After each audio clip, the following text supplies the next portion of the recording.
Coco, la gorille qui parlait la langue des signes. Elle était mondialement connue parce qu'elle pouvait communiquer avec les humains. Voici son étonnante histoire. Les 1000 mots de Coco.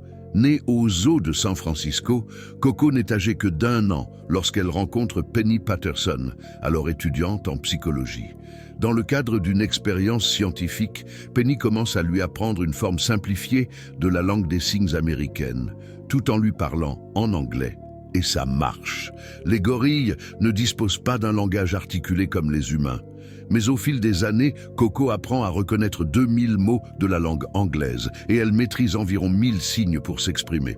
La communication en langue des signes permet une relation sans précédent avec un animal. Il devient alors possible de réellement discuter avec une gorille. Coco peut s'exprimer, faire part de ses pensées et donner son opinion. D'ailleurs, elle ne s'en prive pas et elle est même très bavarde. Quand un mot lui manque, elle l'invente en combinant 2 mots différents. Par exemple, dans la langue de Coco, canard se dit oiseau, eau, et masque, œil, chapeau, une gorille au cœur tendre. En grandissant, Coco se montre joueuse, souvent heureuse ou têtue, parfois en colère ou triste. Elle fait part de ses émotions à Penny, qui restera à ses côtés tout au long de sa vie, fêtant ses anniversaires avec un gâteau 100% végétal, car les gorilles sont végétariens et costauds. La gorille devient aussi célèbre en adoptant un petit chat qu'elle nomme elle-même All Ball, Boulette, probablement parce qu'il n'a pas de queue. À la mort de son ami, Coco exprimera beaucoup de tristesse. Ses soigneurs lui confient un autre chaton qu'elle prénomme Smokey, fumé. Peut-être parce qu'il est gris, Coco, ambassadrice du monde animal.